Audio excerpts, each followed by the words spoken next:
What is going on, everybody? Welcome back to another episode of the Kinda Funny Xcast, your home for all things Xbox here at Kinda Funny. Of course, I'm one of your hosts, SnowBikeMike, and this week I am joined by the lone one, not the rogue one, Mr. Gary Whitta. How are you, Gary? Why am I the lone one this week?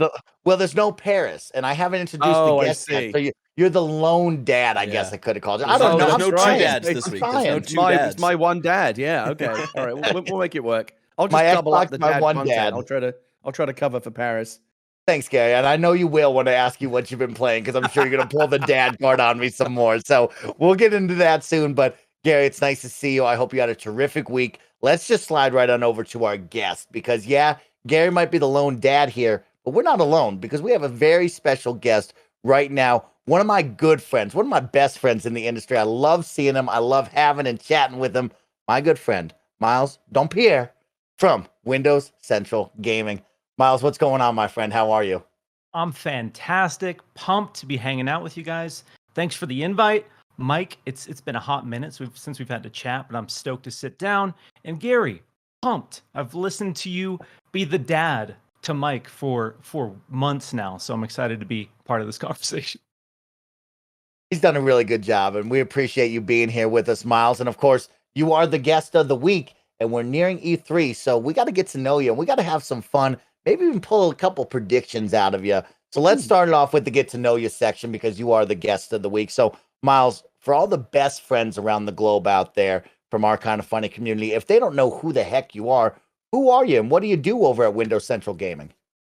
So yeah, my name is Miles. I do most of the video stuff over for Windows Central Gaming. So primarily most of the stuff that I do is going to be either on Twitter or on our YouTube channel, Windows Central Gaming over there. A lot of Xbox-centric stuff, obviously. Xbox and PC is kind of my wheelhouse there. But yeah, I've been with them for about a year and a half, and yeah, have a lot of fun just doing prediction videos and stuff in that vein.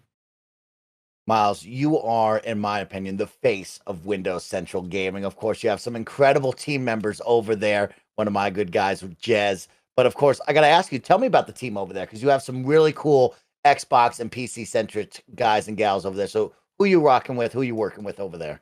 Yeah, so obviously, homie Jez Corden is kind of our, I guess, Xbox superstar of the group. He's been out here grinding in the game for years, so really good friend. I owe that dude a lot, so he's a great friend of mine. Matt Brown is kind of our lead in that department, covers a lot of the nitty-gritty and the PC side of things, and that's kind of the core group. Also on the non-gaming side, we have Daniel Rubino on Windows Central, which is kind of our more PC-focused subset. Okay, I like that. And before we get into more get to know you questions, you also host an awesome show over on YouTube, Xbox Chatter Days. And I've got to be a part of that. Paris Lily, our other co-host, has been a part of that. And you do an incredible job hosting that. It's just a nice Saturday of chatting about Xbox, talking about the video game industry. And I got to ask you, after all of these weeks, what have been some of your most memorable moments? Maybe some of the hottest takes, the fun laughter, best guests. What have you enjoyed so much about hosting that show? It's every week it's a blast, because I just get to sit down and have cool conversations with cool people, and the vibe is pretty laxed. We try to make it fun. It's usually just me and one other guest. Obviously, Snowbike Mike highlight. That was the longest running episode that we've done by like an hour. So we did a marathon session with you on. That was a blast.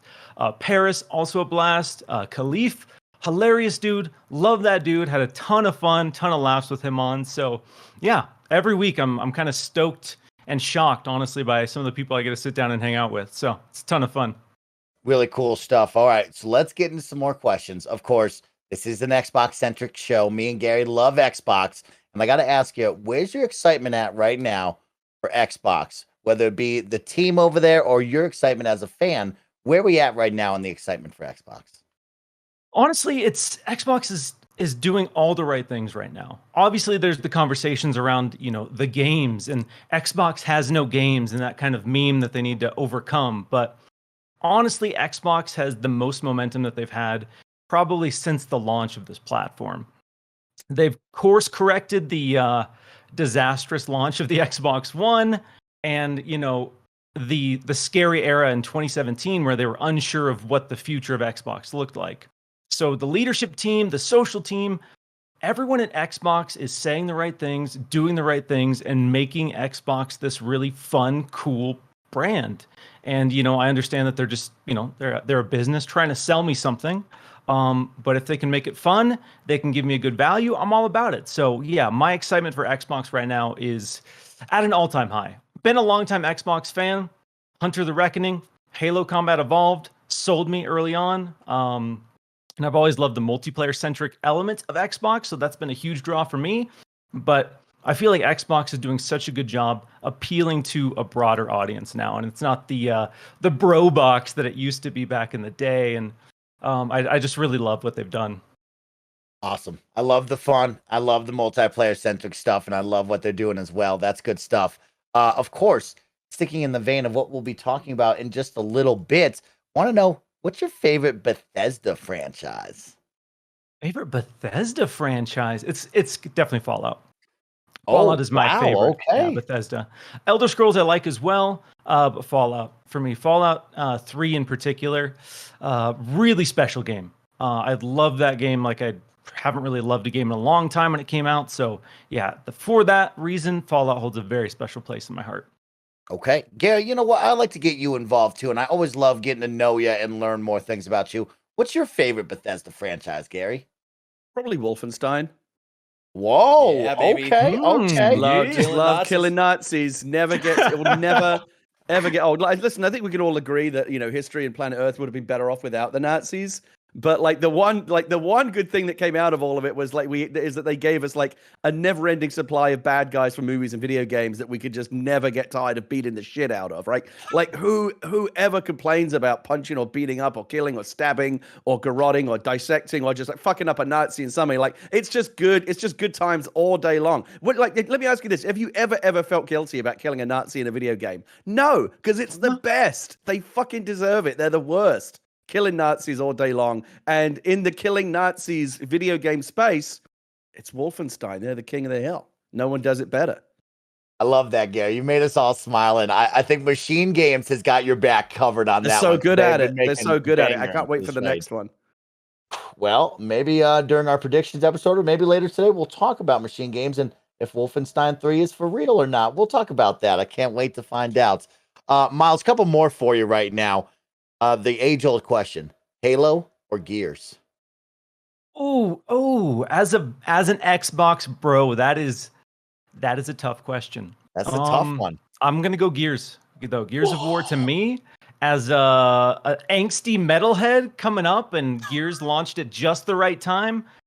Gears of War all the way. Curb stomps, executions, the stupid over-the-top gore, the big glistening muscles. There's something really special and stupid about Gears that I love.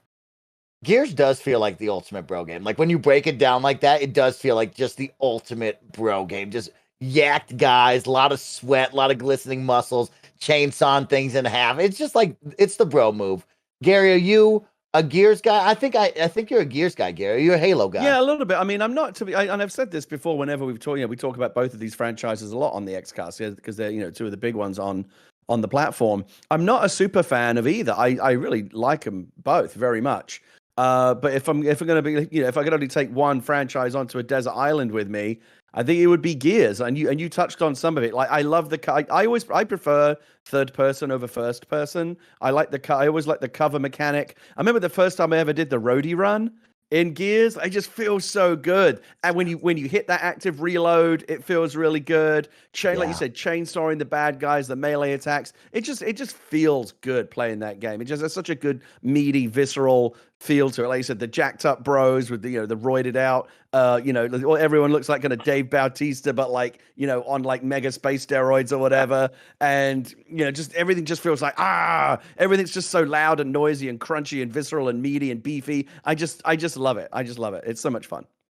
Yeah, you touched on the mechanics of the game, and you're so right. That active reload, when you hit that for the first time, and every time, you never forget it. Wall banging into things after the rodeo run is right. I mean, I think of the sniper shots, right? And that's like one of the first games.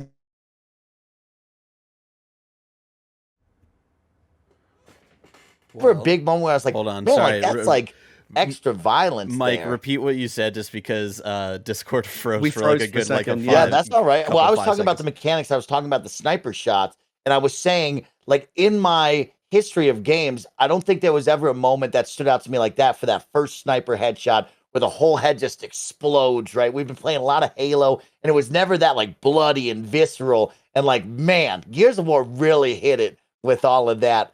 Miles, are you a sniper guy or you're a Lancer chainsaw guy? Where are you at on that? Nasher all the way. I have Oh, friends who hate Gears of War because they're like, all you do is use the shotgun. It's dumb. I don't get it. All the other guns are pointless. And I'm like, yeah, get good at the shotgun. That is what Gears is about. Getting up close, hip firing with the Nasher. That's it. But to your point on the headshots, Gears of War set a new bar for headshot sound effects. I remember the first time I heard that crunch, and it's ooh, it's just so satisfying. I just want to say one more thing about that active oh, yeah, reload. yeah, 'Cause yeah, it is such a. Oh, it's I remember the first time that I kind of got the hang of it. It's so fun, right? Because you get a choice every time you reload the clip, right? Play it safe, just let it reload, or gamble on the active reload if you think you're good enough to hit it. If you hit it, then not only do you get that nice little feeling of hitting the sweet spot, but then you get that double damage or whatever it is on the next clip, or the double speed bullets, whatever's on the next clip, and you go, oh, that whole next clip's just like extra fun. But if you miss it and he's like fumbling with the magazine, it's like really frustrating. So I just love the fact there's that little kind of mini gamble every time you choose to go for an active reload. Just a very smart little touch for for game design. Really, I love that aspect. no doubt, Gary. It's one of the coolest. And it's like, I think back right now, I'm trying to think on the spot. It's like, what other game does the active reload and does it as well as Gears, right? Like, I don't think of that many games where I'm playing and it's like, oh, here's the active reload mechanic. Not many do it. And that team That's a always really does good it point, well. Mike, actually, because it's such a great thing. It's really additive. Like everyone loves the active reload. Because the nice thing about it is if you don't want to do it, don't do it. You can just reload the regular way, right? But you have that option to go for it, right? And usually when an interesting new feature that proves very popular shows up in a game, you see it kind of widely copied and imitated in like subsequent games over the years to follow. It's interesting. Active Reload's a great example of like a really good feature that didn't get imitated. I wonder why more people didn't jump on that bandwagon. It's not as badass as the Gears of War No one can world, do it that's as good. Yeah. Okay, 2 more questions for you, Miles, because I always love chatting with you, and I want to make sure all the best friends get to know you and celebrate who you are. And so, favorite Xbox franchise, and on top of that, what Xbox franchise would you like to see come back? Ooh, favorite Xbox franchise of all time and one that I want to see come back. One that I want to see come back, and I'm probably one of like 5 people in the world. Phantom Dust. Phantom Dust is a huge sleeper hit in the Xbox catalog. Came out at the tail end of the OG Xbox. Was the super online centric deck building arena brawler. It was like a combination of Magic the Gathering meets Dragon Ball Z. Nobody played it. I'm not even exaggerating when I say I think it sold like 50,000 copies or less. It was not a big success for Xbox, but such a cool game. Nothing has ever come close to being like it, and that is the one that I'm the biggest Phantom Dust stan that you'll see on Twitter. And then my favorite Xbox franchise of all time. Ooh, that is really tough, but I'd probably say Dead Rising at this point is probably my favorite Xbox franchise of all time. Just for, again, the ridiculous factor. Campy Capcom is the best, and Dead Rising was the best of them just being the worst. And I love it. I'm a huge fan of campy horror movies, and so Dead Rising to me just is amazing. Again, another franchise that probably needs a reboot, needs a little revisit in my opinion, but I love Dead Rising. Okay, 2 good pulls on that one. One, I've never heard of Phantom Dust in my life, so you got me now. I gotta go YouTube. You're not the that. only one. I've never heard of that in my life.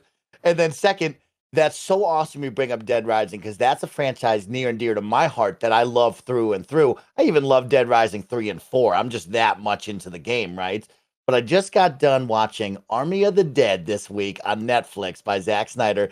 And I watched that, and the whole time I thought to myself, man, I wish this was either Dead Rising the movie or I just need to go back to Dead Rising 2 in that casino. Because, man, oh man, you're so right. Like, that game is so much fun with the psychopaths they have to go kill, and then the weapons and how you build all the combo weapons together. Like, what a cool and awesome game. And one of the first to just jam a bunch of zombies in the video game that you got to go battle all the time. I love the hordes of zombies in that.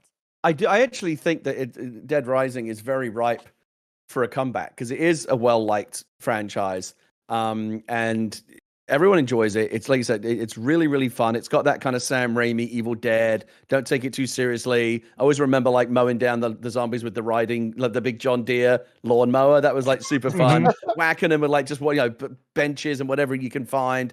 The reason why I think it's a good candidate to come back now is just think about what you could do with this current gen technology. I always thought it was impressive that even in previous generations on the Xbox, they put so many zombies on the screen without it slowing down that much. Think about what you could do now, though, and we've seen really good examples of this, like Days Gone on PlayStation 5 with World War Z cross-platform. We can do real zombie swarms now, like just vast amounts of zombies, like a big tidal wave of zombies coming at you. I feel like Dead Rising kind of began that. So maybe now is the time to come back with a true next-gen Dead Rising title that puts more zombies on screen than ever before. We could do it. I want to see that happen.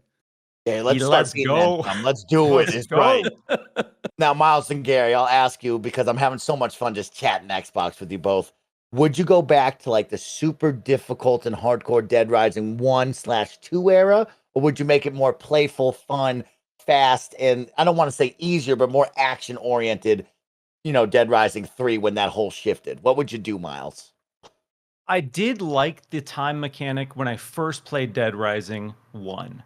I was not sad to see it go. That is one thing I hope they never bring back, because it's so stressful, and I get that that's the point of the game, but I think in later iterations, 2 and 3 especially, they gave you this freedom just to explore the city, kill as many zombies as you want in whatever way you want, and I'm all on board with what Gary's saying. Next gen tech, cram as many zombies as you can on the screen, because even going back and playing Dead Rising 3 recently, I was pretty shocked by how many zombies were on the screen for a launch Xbox One game. So to see that kind of push to the next level, again, it's time. I know Dead Rising 4 wasn't the best, but it also had like 8 months and no budget. So Xbox Game Studios, now's the time. You got a stable, you got some money. Let's do it. Let's do it right. I just want to say, I would honestly be content with just a straight up remaster of the original game. Next gen. Oh, yeah, Gary. If Capcom didn't want to take the risk of like going all in, designing a whole new game, we've seen from the success of Mass Effect Legendary Edition, the Resident Evil 2 remake. Obviously, that was more ambitious, but people like it's kind of been like a proven thing now that if as long as it's done well, gamers are really receptive when like classic titles get brought back with modern technology. I think Dead Rising, I mean, again, it really did look good even back on the beginning of the Xbox One. But yeah, I would love to see what the Series X could do with that game. Oh my gosh, Gary. Yeah, give me 1 and 2 and let's go for it. I love that. Let's round out the get to know you section because we've been having so much fun.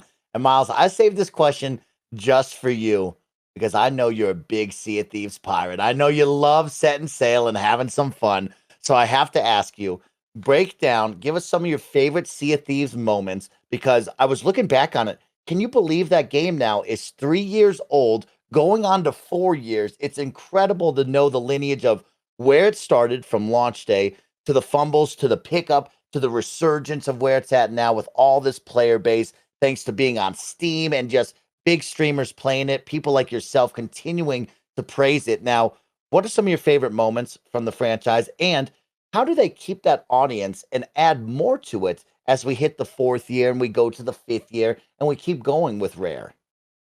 Yeah, so the beauty for me of Sea of Thieves, it is a game built on mechanics. So the entire foundation of Sea of Thieves is giving you this set of tools to do whatever you want in this pirate universe, basically.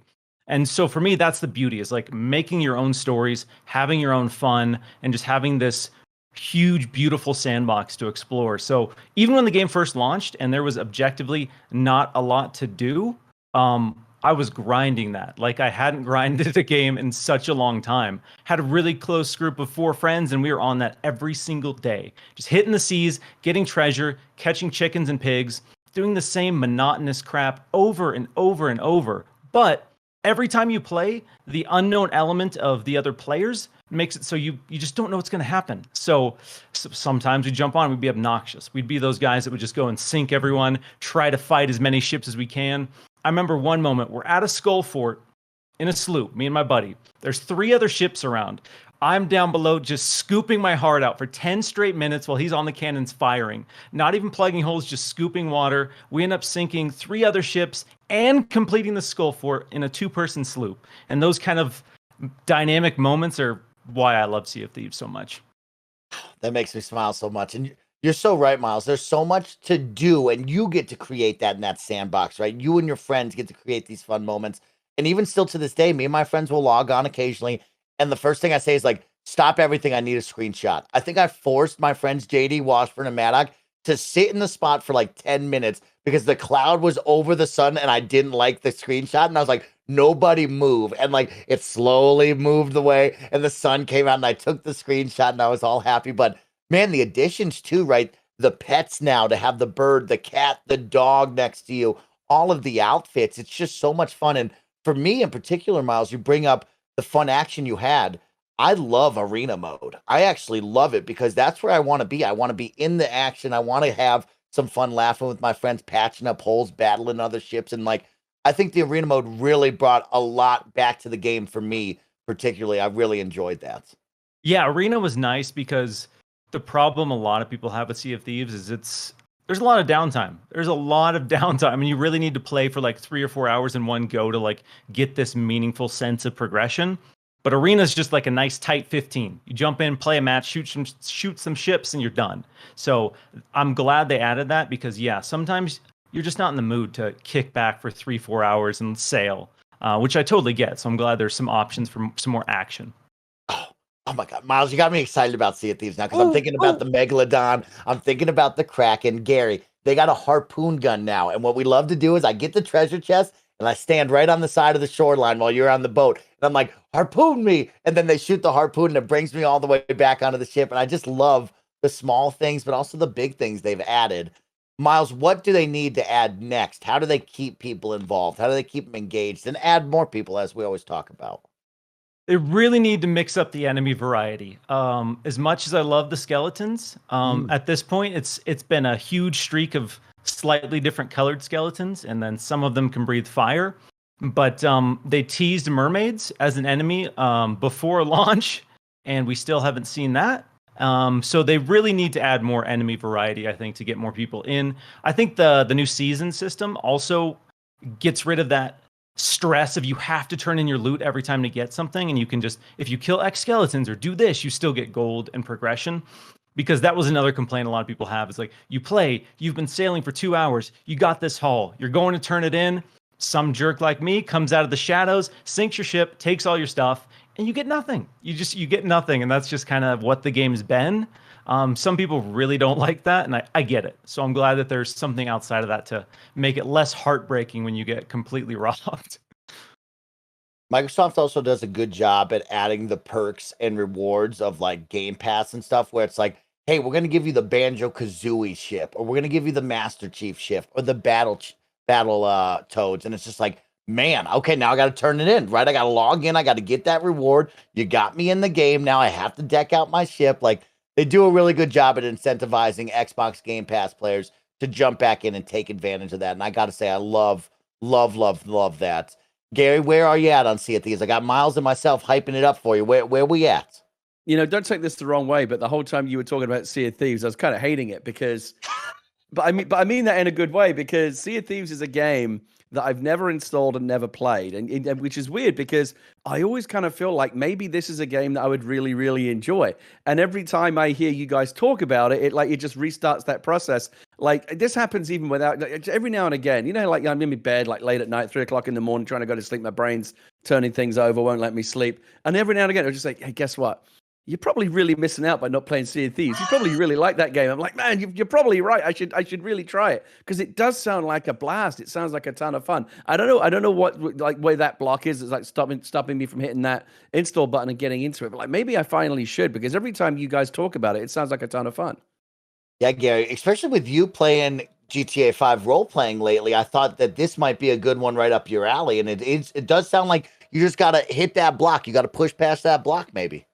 I'm gonna give it a try. I mean, the problem is, do I need like a crew of friends to roll with though? I mean, if I just jump in, like, can you play with randos? Like, what happens if I'm just playing like with pickups? So that's not going to be as fun, right? Miles, I'll let you school him on that. Yeah, so I was gonna say it depends. Like the best way to play Sea of Thieves is in-game chat. I would say if you don't want to do that, there is a really elaborate in-game chat system assigned to every single item, so you can say, "Hey, there's something on the shore" with quick commands. But in-game party chat is the best way to do it. There's proximity chat, so you can get on this kind of like megaphone and yell at other ships in the distance. I remember we would put on like Disturbed, Down with the Sickness, the drum beat as our battle call when we were chasing a ship. So in the distance, they would just hear the and it just stupid stuff like that makes the proximity chat of Sea of Thieves the best way to play. But you can totally jump in and play with randos. They made it way better to play as a solo player as well, because for a long time, I would say don't even bother solo play because it was just obnoxious. But now it's at a better point, and solo play is something you can do and not be totally miserable. Maybe I will push through that block and give it a try. Yeah, when you're ready to push through the block, I will bring Miles aboard and we'll go out there with you. Let's all right, do okay. it. See that makes it. If I know that we I get can, to play I'll call Miles with people that are gonna come with me, people that I know, and they're gonna show me the ropes, quite literally, I suppose, show me the rigging, and we'll get into it. Then that makes it an easier process for me if I know I'm going in with people who are gonna show me around. All right. Well, I love that. And Miles, I love having you on. I love getting to know you. I can't wait to see all the best friends get to celebrate you and go check out all of your awesome content. We'll get to that in a little bit later. But gosh darn it, we got to get into the show. We got to talk about some Xbox stuff right now. So let's jump into some housekeeping news. Of course, this is the Kind of Funny Xcast. We post each and every Saturday at 6 a.m. West Coast, Best Coast time on youtube.com/kindoffunnygames, roosterteeth.com, and of course on podcast services around the globe. Do me a favor. If you're listening on one of your favorite podcast services, leave a review. Let me know you're listening. Tell us what you think of the show, what you like, what you don't like. And of course, how's your Saturday going? Leave a review on your favorite podcast service. And of course, a big thank you to all of our Patreon producers for the month of May. Shout out to Omega Buster, Tyler Ross, Delaney Twinning, Julian, the gluten-free gamer, James Hastings, Casey Andrews, Elliot, and Tom Bach. Of course, this episode of the Kind of Funny Xcast is sponsored by ExpressVPN, Credit Karma, Dr. Squatch, but we'll get into that a little bit later. Let's jump into the show and let's talk about something. I'm sorry it's not Xbox news, and Twitch chat, everybody listening, I promise I'll keep it short, but we got a big issue here, Kind of Funny. Okay, we have a big line in the sand drawn, and a lot of opinions were thrown out on a Tuesday morning, and I just got to ask Miles where he stands and catch up with Gary and Barrett where they stand, because it's been a week of hot takes and differing opinions at Kind of Funny, and it all started with a poll by the Greg Miller. The poll: what's the more popular IP, Sonic the Hedgehog or The Legend of Zelda? Miles, I know you're just joining us for the first time, and sometimes it's tough to pick a side here, but I need to know, where do you fall on this Sonic versus Zelda debacle? What's the more popular franchise? Zelda. Just like that. What's the better franchise? Zelda. And that's where I stand. And to me, it's that simple. Sonic's not bad. I don't hate Sonic, but for me, it's not a hard decision at all. Now, Miles, you say that, but today we got to watch Sonic at the Olympics, and it wasn't cartoon Sonic. It was a man dressed in a Sonic mascot outfit, which has to be one of the greatest video games achievements I've ever seen in my life. He was running the 40-yard dash. He was chucking a javelin. He was playing baseball. He was slam dunking. I mean, this had to be the coolest stuff. Sonic is in the Olympics. I don't see Zelda running around in his green suit in the Olympics there, Gary. What's up with this? Why is Zelda more popular than Sonic? So just to correct you, technically this did actually start earlier in the day. It was on Kind of Funny Games Daily on Tuesday when Greg and I hosted.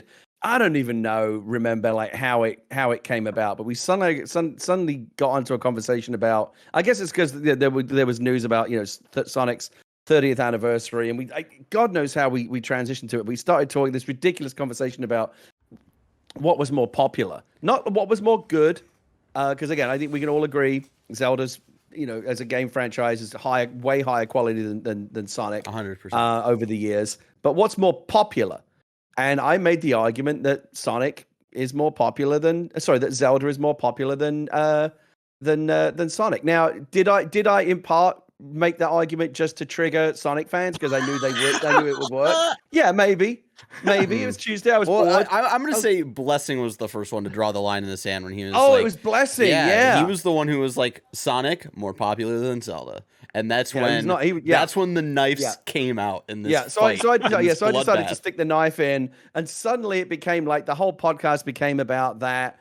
Greg later in the day posted a poll, and honestly I was surprised. Literally the wording of the poll was, "What's the more popular IP franchise, whatever, Sonic versus Zelda?" And Zelda won in a landslide. And there were so many butthurt Sonic fans in the mentions going, "Well, this isn't right, and here's the reason why this poll can't be taken seriously." What I love about it is it really summed up that whole Tuesday summed up the whole internet in a nutshell for me, because this whole conversation is such a colossal waste of everybody's time. Like, what a stupid, pointless thing to even be talking about. and yet it's like it's like the thing I love about the internet is that you try to talk about something serious on the internet, nobody cares. You talk about Sonic, like what's more popular, Sonic versus Zelda, and the internet explodes. It's like the dumber the conversation, the more people want to engage with it. I love the internet. I loved everything that happened on Tuesday. I stand by my my initial call that Zelda is more popular than Sonic, and also the other point that I made, which is Sonic is very popular, right? We've all seen the lunch boxes and the pillowcases and the breakfast cereal, and I love the feature film that came out a couple of years ago. I thought it was fantastic. I love the Sonic movie, all these animated TV shows. The weakest part of the whole Sonic universe, ironically, is the video games. There aren't that. This is where it starts to, I think, really annoy people. There aren't that many, and I'll stand by it to the day. I'll go to my grave arguing this. There aren't that many good Sonic video games. There really aren't. There's a couple. There's lots and lots of ones that are like okay, and there's a bunch that are like infamously terrible. But there's only one or two that are actually genuinely really good. And again, trust me, if you're thinking of any keyboard warriors out there are thinking about leaving a comment in the YouTube, don't bother. I'm not going to go look at the comments. I'm not going do there. What you got to do. But no, I'm sorry. I just found the whole thing hilarious. I remember Blessing getting quite annoyed, and Greg posted in that poll, which again empirically proved me right. What was it, like 2/3? I think Zelda got like 60-70%. Yeah, that is correct. 70-something% of the vote. So it's been proven. I thought it was funny people saying to Greg, "Oh well, this isn't a scientific poll because you're only really talking to gamers. That's your audience." Yeah, he's asking a question about video games. Who better to ask? Like, what could be more scientific than that? But again, I understand because I was talking to Alyssa about this, and I forget what we were talking about earlier on. So I forget what show we were on, but I would say Alyssa is a person of the people. She's not really a gamer. She likes video games. She'll play them from time to time, and she would be able to recognize Sonic before any Legend of Zelda character. And I think that's purely what Blessing was saying, is that Sonic, just from an image standpoint, it's almost like with the Super Size Me of showing a kid's picture of Jesus or Ronald McDonald, who they're gonna recognize first. I think it's something like that, where it's like the kid, more general public people are going to recognize Sonic first than any other character from The Legend of Zelda. And that frame of reference and that kind of train of thought, I do agree with. I do see where Blessing is coming from that aspect. But if we're talking about the popularity of what is more well regarded in the gaming sphere and stuff, and without a doubt, it's The Legend of Zelda. I think were it more if the question had been phrased as were it more, which is the more recognizable, in popular culture, which is I think how some people were trying to frame it, there's more of an argument to be made there. But again, even then, I was saying on Tuesday, go to Target, go to Walmart. You'll find the Zelda lunchboxes and the Zelda T-shirts too. Zelda is also crossed over into the pop culture mainstream. And the weird thing about it, of course, is Zelda is that weird game where the title of the games isn't even the main. Sonic is Sonic, right? Sonic the Hedgehog. You play Sonic in the game. Zelda, nobody would actually would probably recognize Princess Zelda. You'd be more likely to recognize Link or the Triforce. But Zelda is just this weird thing. But it's in terms of the quality of the games, I don't think there's any argument to be made at all. But again, even some people were trying to make that argument. Oh, Breath of the Wild's not that good. What the fuck? What? I didn't get it at all. There are a lot of Breath of the Wild deniers out there, Gary, and they're fucking weird. And I'm pretty sure Mike is one of them. Never understand these people. There've been bad Zelda games over the years as well. But no, I thought it was funny, and it's not completely off base for Xbox because Sonic's appeared on the Xbox, and in fact, making my point. Remember Sonic 06, the 360, the 360 Sonic game. one of the worst games ever made. So just astonishingly bad. But like almost so bad that it's like kind of great, you know? Like that's where Sonic 06 is at this point, where it's like Manos the Hands of Fate. It's like The Room, where it's just like it's got all so that weird terrible shit that it's like, just he's like romancing the princess that looks like she's from like a Final Fantasy game or something. Like, no, it's like it's all so like just monstrously ill-conceived that you can't look away. I think that's what we'll be talking about Sonic 06 forever. Look, Sonic's gonna be around. Look, Sonic is going to be around forever. He's up there, like, you know, all credit to the Sega marketing people. They got him up there, with Mickey Mouse and Ronald McDonald and Mario and all the the great kind of pop culture characters of our age. Sonic has earned a place in that pantheon. I think that's fair enough. But it's not due to it's more to do to the strength of the marketing than the quality of the games. Again, I don't even know why we're fucking talking about this. This is such a waste of time. I love it, but it's a waste of time. I blame Blessing. It does all come back to Blessing, actually. Yeah. You brought it back to Xbox for me, so great job, Gary. And it sounds like we here at the Xcast, we're going to put our foot down and we're going to say we're on the side of The Legend of Zelda. Is that correct, Gary? Is that where we're putting this? 100%. 100%. So it's been decided. Miles, you were on us with us. Barrett's with us as well. I will say, though, Sonic does have an ice cream pop, just like SpongeBob, and it's a pretty good ice cream pop. So, just letting you know that Sonic's got ice cream that I like. But let's keep it moving over to Xbox. And it's almost that time. Miles, you're here for a fun one because you, me, Gary, and Barrett get to hype up and celebrate Xbox and Bethesda E3 Showcase because it has finally been announced and dated. We know what's going on. So I'm going to read straight from the Xbox Wire right away so you guys know what's going down, and then we're going to talk about it, all right? So coming from the Xbox Wire, written by our favorite guy out there, Aaron Greenberg, he wrote, "Today, we are thrilled to announce the Xbox and Bethesda Games Showcase will stream on Sunday, June 13th at 10 a.m. Pacific time. The show will be focused on games from Xbox Game Studios, Bethesda, and many creators from our partners around the world. You've told us how excited you are about welcoming Bethesda into the Xbox family, so we know you're going to want a front row seat to the Xbox and Bethesda Games Showcase, a 90-minute show packed with everything you want to know about the epic gaming lineup coming out of this partnership. The incredible games coming to Xbox this holiday, upcoming releases on Xbox Game Pass, and more. Of course, Xbox fans can watch the showcase on a number of channels: Twitch, YouTube, Twitter, Facebook, wherever you want to watch it, you can go check it out. And just a fun follow-up, of course, the Xbox tweet that they put out there wrote, games, world premieres, new titles on at Xbox Game Pass. So, Miles, you're our guest. I'll kick it to you. 90 minutes of games. Xbox and Bethesda coming together in one showcase. That was the big talk about for the past couple of months. Will they, won't they? Will they be at their own stuff? Will we separate for about 5 hours and go have dinner together before the other one? What do you think about them coming together? And is 90 minutes enough or too much? I'm really glad that they came together. Yeah, like you said, there's the conversations earlier this year of, is it going to be separate? It's maybe too late. Bethesda's probably going to have their own show. And I've always been in the camp that they really need to have one show. If Xbox is trying to, have this narrative that Bethesda is part of Xbox now, it would be really disjointed if Bethesda still had its own separate showcase.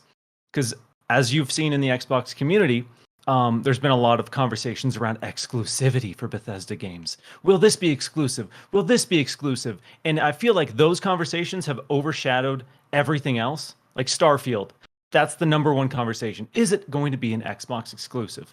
Not what is this game, just is it going to be an Xbox exclusive? So I think bringing the shows together hopefully breaks down some of those kind of conversations and shows like this is the future of Xbox. Bethesda is a part of Xbox.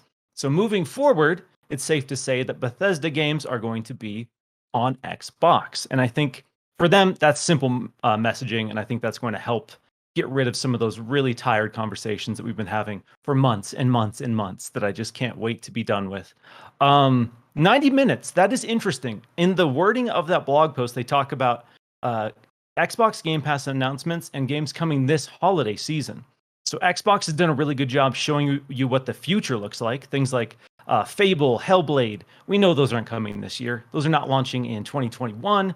So I'm curious to see what their fall lineup is going to look like. And I think if they're maybe doing 90 minutes, maybe they're trimming some of those games that are way further out that we know about and kind of focusing on stuff that's coming in a more kind of realistic timeline. Because again, a big narrative that Xbox needs to correct is that they don't have games. And if all of their games are coming in 2023, 2024, then until 2023 and 2024, Xbox has no games. And again, it's another conversation I'm really tired of having. So I'm hoping to see, we'll definitely see a lot of Halo Infinite. We'll definitely see a lot of Starfield.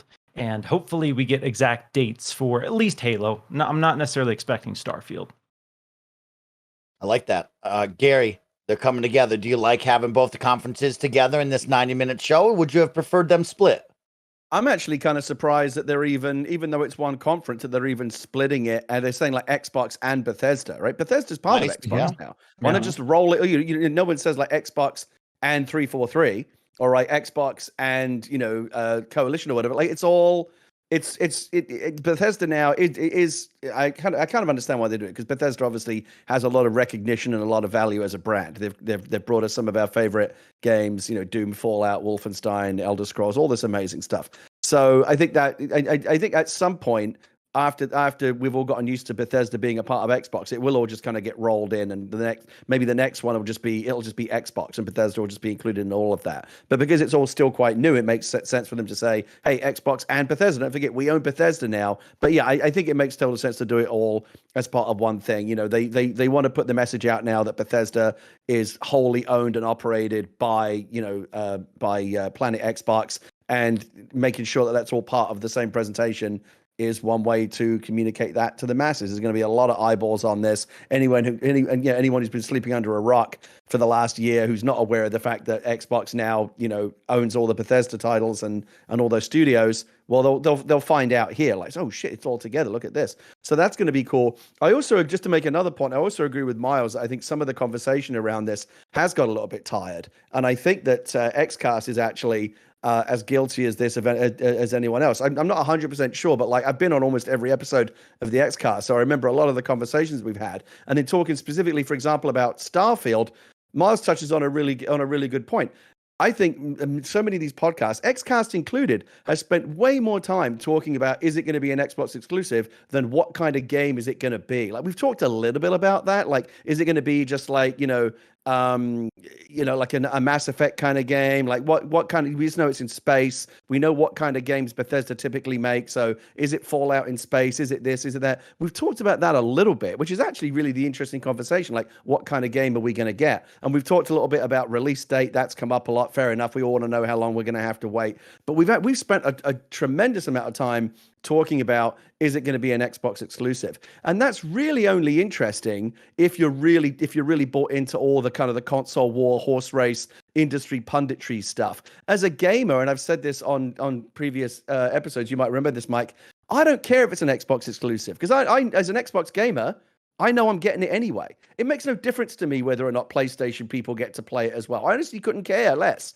As long as I get my version, I'm all good. It obviously makes a lot of difference to Phil Spencer and Jim Ryan and all the industry observers are like, ooh, it's exclusive. What does this mean for the seismic shifting console wars? I don't really care about any of that. I mean, for me, I think of this less as like a we're not really industry observers. We're all just kind of like, but we're enthusiasts first, right? We're gamers first. We're here because we love the Xbox. We love playing video games.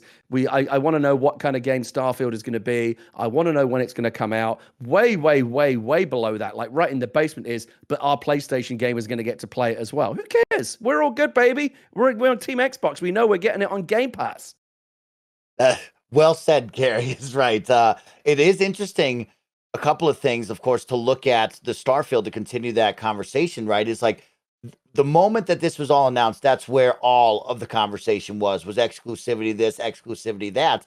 And then actually us here at the Xcast, literally just last week was the first time we ever said, wait, hold up a minute. What is this game? And I think it's odd that we haven't touched on that, is right, Gary. But do you think it also plays into the factor of maybe everybody just jumped in to say, well, it's just got to be Fallout and Elder Scrolls in space, right? We know what this team has done for 25 years. It's easy just to jump and assume that. Do you think that's what a lot of people did instead of asking the real question, which you just said so well. It's like, well, hold up, what is the actual game? Because maybe Todd and the team are really going to hit us with something we're not ready for. And maybe that's what we want. We brought it up last week of like, do you want Elder Scrolls and Fallout in space? We just got Outer Worlds and we loved that. We know what they're capable of. And sure, we'd love that. But also, we always have the conversation of the jank, the bugs, the same repetitive gameplay, which we know and love. And you really enjoy those moments. But is this what we want from the next big thing from this squad? But that's a great question, Gary. And I guess I'll flip it back to you and Miles of what do you want from Starfield? What do you expect from Todd? Do you think he's really going to blow you away, right? They talked about they're still using the same engine, but they're upgrading the engine, they're updating it, and it's going to be stronger and it's going to do different things. It's not a whole new thing, right? So where's he really going to work out of in this box that he's in with the team? Miles, I'll kick it to you first. What do you think? Yeah, that's you bring up an interesting point, and Gary brings up an interesting point. From a public perspective, we have no idea what this game is. Publicly, we've seen a teaser with a moon, and we know that Bethesda's making it. And publicly, that is it. That is all the information we have about Starfield. I would personally hope for something that is different. As much as I love Fallout, as much as I love Elder Scrolls, we've seen that. They've done that. I really don't want Starfield to be that in space because, again, the Outer Worlds for me fill that void. Like, I don't see a world where if they're trying to do that, they put out a game that, in my opinion, is going to be better than the Outer Worlds. Absolutely loved what they did with storytelling and presentation for that. Starfield, I imagine, is going to be way more ambitious, way bigger. I'm picturing kind of Bethesda's take on like a Elite Dangerous or a No Man's Sky, where it's more about exploring the depths of the galaxy and really getting lost in it like that, and less about the kind of dynamics between characters. So that's kind of what I'm expecting. But again, I hope this is the E3 where we see something about it, so we have a direction to go off of. Because yeah, it's interesting that this game has been in the public mind space for so long, but we don't have any information about what it is. Gary, what do you think? I'm over here. You bring up Mass Effect. Miles touches on No Man's Sky, right? We think of what this team has done, and we think of what they're capable of, and it's just like, what do you really want? Because Mass Effect, right now with this Legendary Edition, is all I can think about. I love Mass Effect. I'm having so much fun with it. No Man's Sky was just so big, so broad that I got lost in it, and I just gave up. And I know what I love from Elder Scrolls and Skyrim, right? I like being at the center of it all and choosing my own adventure. I love having the dialogue and talking with all these different crazy characters that they've created. I love going on the adventures. Do you think that's what I'll get?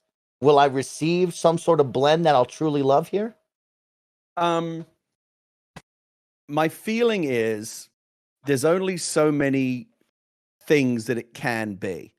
And what I mean by that is at the AAA level, where you're talking about hundreds of millions of dollars of development costs and marketing and hundreds of people working on a game for years, at that AAA level, there's very little risk taking that goes on. You know, with all respect to Bethesda, they've done some amazing things over the years, but they've all been really, really well executed versions of, you know, genres that we already know and are essentially kind of like safe bets, shooters, RPGs. And you know, and kind of sometimes it's a bit of a shooter and a bit of an RPG, and we kind of mash up these genres. But that's really about as adventurous as things get in the AAA space these days. When was the last time you saw a AAA game that was like totally, oh wow, this invented a whole new genre. This is like completely uncharted territory in, you know, in game design. I mean, that happens at the indie level where you spend less money and, you know, you can afford to take a bit more of a risk. So I feel I would love Todd Howard and Bethesda to prove me wrong and like unveil with Starfield. Everyone's like, oh my God, what is this? We never could have imagined anything like this. I don't think it's going to be that. I think it's going to be it's going to fit into a box that we already know. Like it's going to be a Mass Effect type action RPG, or it's going to be a big open world No Man's Sky kind of thing, or it might just be a straight up shooter, or it'll be, again, as adventurous as we get these days, is some kind of innovative, you know, fusion of familiar elements in a way that we haven't seen before. You know, familiar elements, but assembled in a slightly innovative way. You said Outer Worlds, I think is a good guess for something it might be like. Obviously we're talking a lot about Mass Effect these days with the Legendary Edition. Maybe it's something like that. Maybe it's just a straight up shooter. I mean, I just kind of feel like when we see it, it's going to look gorgeous. It's going to have probably really cool mythology and world building because Bethesda's always excelled at that. But I don't think there's going to be anything that kind of blows us away on a conceptual level. I think it's going to be a fusion of familiar genres, really well executed, and we're all going to want to play it. But I don't think it's going to like blow away anyone's expectations in terms of what kind of game it's going to be. Does that make sense? Yeah, totally, Gary. I mean, there's a lot into this game, right? Like Miles brought up, we don't know anything about this game, and it's been in the public eye for quite some time, and now it's time to put up, right? He's going to come to the table and he's going to show this off, and we're all kind of sitting here on the edge of our seats like, what is this going to be? And it's so exciting to speculate that and look at it from a formulated opinion of like, hey, this is what they have done. This is what you would assume they do. And so who knows? Maybe he will toss us a curveball and we'll have some fun. But let's switch gears really quick to the Xbox side because, of course, we did get the cool invitation to the Xbox and Bethesda E3 showcase. And on the top, we have 4 Halo Spartans. Not Master Chief, though, Miles. It's not Master Chief, even though I thought it was Master Chief at first. But as you take a closer look, we have 4 Halo Spartans up on the top. On the bottom left was a clear sign of Starfield. And then we have some other stuff we'll talk about with some numbers. But Miles, of course, you have to assume the big 2. There might be a big 3 we'll talk about in a minute. But the big 2, Halo and Starfield, what do you expect out of Halo? Will this be the kickoff of the show being the big bad Xbox game? Will we have a reintroduction? Will they dare re-show what they showed last July? Better graphics. I don't know. Will they show multiplayer? What do you expect them to show here for this next setup? Yeah, I think that image gave us a really good idea of the 2 biggest things we're going to see the most of at this showcase. Halo, I think, is going to show up in a big way. I could totally see them kicking the show off again. I would love to see them have the confidence to do a nod to the original gameplay reveal and be like, this is what it was, this is what it's at now, and have that kind of direct comparison to kind of show them like, we listen to the fans, etc., the PR speak, and basically, but show realistically, this is what the game looks like now. We understand what you didn't like about what we showed last year, and this is how we fixed it. I'm expecting, a new campaign trailer. I want to see some more elements, some beats of the story. I'm also expecting the multiplayer suite, the breakdown of all the multiplayer modes, or at least a couple of the big new modes coming.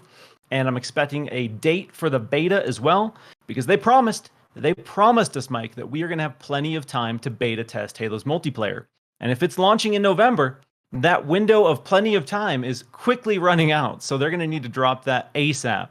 So I'm expecting a date. Maybe not a shadow drop, as hype as that would be if they're like, multiplayer's out now. I don't know that it's going to be that hype, but I am expecting a date. And what I really want to see is handsome Craig. Give the brute that got memed into oblivion the most glorious glow up you've ever seen. Just have that be in there. I need the original Craig. I need the original Craig to stay in there. He's just in there no matter what. The rest of the game can look as fucking awesome and pretty as they want it to. Keep Craig in there for the 100% for the meme, 100%. Yeah. Again, the meme is so good at this point. I don't even mind, but I would like to see the glow up. Just handsome Craig, just to embrace, just a full, maybe a Easter egg poster of classic Craig zoomed in 500 times. But give me handsome Craig. Give the brute some respect, and hopefully they don't show any brutes in the trailer because it's probably not in their best interest at this point to show brutes.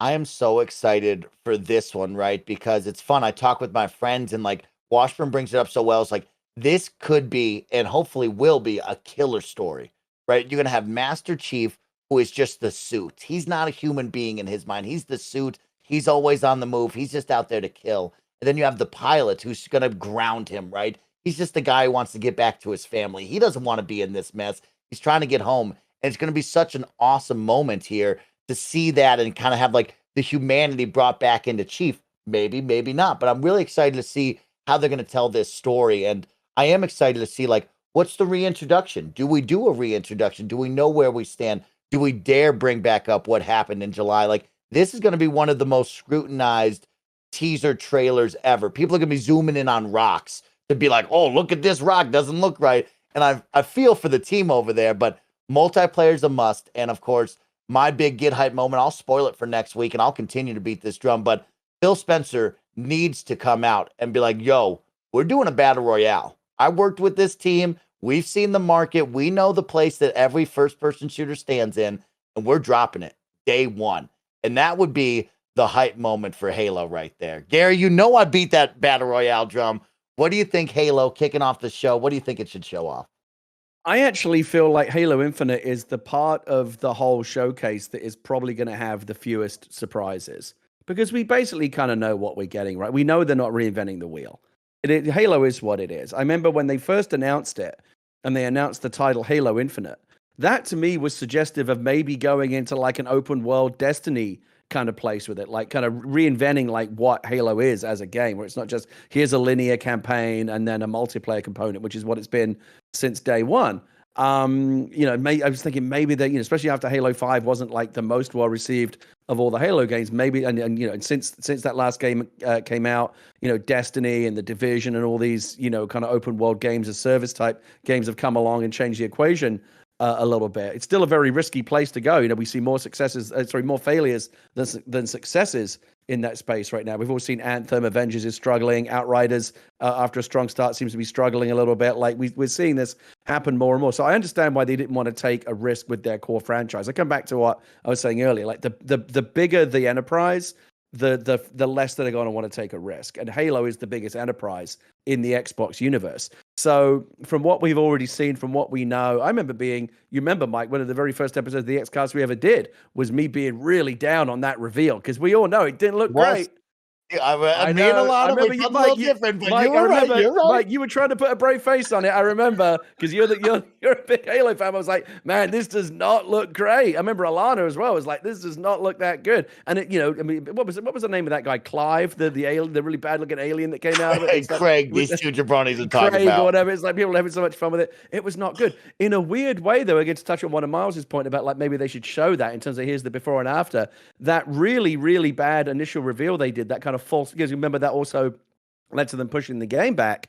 Like that was kind of a false start, though. That bad reveal that they did may end up actually doing them a favor, because now they set the bar so low, right? And now if the game comes out and really dazzles, people are like, man, they really turned it around. Look how far it's come. They can. That's a narrative that they can lean into. So even more so than Starfield, I think there's a chance that Starfield could come out of the gate sideways and do, oh man, we didn't see that coming. That's actually really cool. Like, who knew? Like that could happen with Starfield, because it's a blank slate. All we have is basically a logo. We know nothing.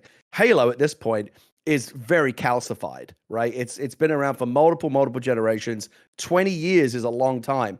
And how many times has Halo really like pivoted or done something different or really changed the formula in 20 years? Never. It's done a couple of branding, Halo Wars and things like that, but Halo is Halo, and it's not the most recent Halo game was not radically different, than the first one. It was just they just kept improving and building on a very, very familiar concept. And on the multiplayer side, Forge and all that kind of stuff, they've definitely added a lot of stuff over the years, but I'm not expecting to be terribly surprised by anything in the Halo Infinite reveal. I think it's at this point it's less about innovation and more about execution. We just want to see it really come out and dazzle, right? I don't know if it will, but like for me to kind of to get everyone really, really excited on board about Infinite, because everyone's kind of like, whatever. The true hardcore Halo fans are in no matter what. The rest of us are like, yeah, let's wait and see.